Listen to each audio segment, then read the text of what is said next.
Welcome to the Week in Review, the show that brings you up to date on the week that was. Here are our top stories. IT firms get nervous as America considers new immigration law. The Reserve Bank proposes bringing credit default swaps to India. And the Tata Group begins its hunt for Ratan Tata's successor.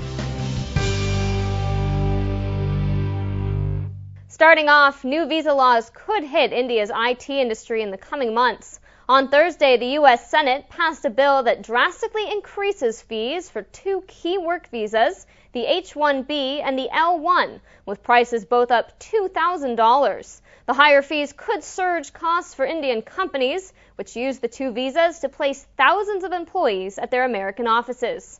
U.S. lawmakers expect the proposed fee hike to raise money for security along the country's Mexican border, but for the bill to become law, it will have to be approved by America's lower house and by President Obama.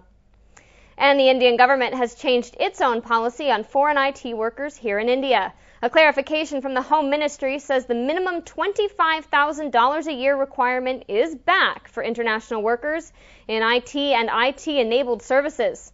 Also reinstated is the cap on the number of expat workers. They can only constitute 1% of an organization's workforce, and even then their numbers can't exceed 20.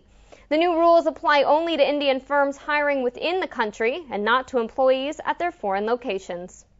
Staying with IT firms, TCS, the biggest one of them all, has won a contract from PricewaterhouseCoopers. TCS will now handle back-office operations for Cooper's American and British arms. It bagged the contract soon after PwC laid off at least 500 of its own IT employees at its Florida office. Many of those laid off were Indian nationals. The size of the TCS deal is currently unknown. And in other news, London-based Standard Chartered Bank reported its profits for the first half of the year, and India is now its single biggest contributor, racing past Hong Kong. Profits from Indian operations shot up 19% to $624 million before tax. Overall, Standard Chartered plc posted a 10% gain in operating profit to more than $3 billion. And some may call them financial weapons of mass destruction, but credit default swaps are back on the agenda here in India.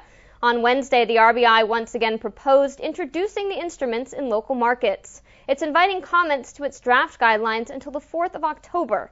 At present, those guidelines demand users buy a CDS only if they have an underlying exposure.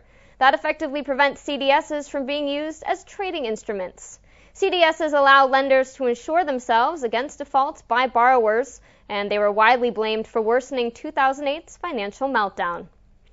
Also this week, Reliance Industries announced it was acquiring another American shale gas operation. It has agreed to pay $392 million for a 60% stake in a venture with Carrizo Oil and Gas. The field lies in the gas-rich Marcellus region in the eastern United States. This is RIL's third American shale gas field purchase in 5 months, but the first in which it's got a majority stake. And here are some stories in brief. A new study from consulting firm KPMG says companies in the Asia-Pacific region prefer China as an outsourcing destination. According to the report, 40% would rather go to China against 30% for India. KPMG surveyed 286 executives from companies in the Asia-Pacific region for the study. And under pressure from several governments, Blackberry company RIM is holding its ground. This week it announced it didn't have codes that can decrypt data sent via Blackberry. Authorities in countries, including India, are demanding RIM share technology that will allow them to intercept and read Blackberry messages. And finally, the Tata Group has set up a 5-member panel to find someone who can fill Ratan Tata's big shoes. The most talked about candidate so far is the 53-year-old Noel Tata. His half-brother Ratan steps down as Tata Sons chairman in December 2012. And that's all we have for you this week. Thanks for watching.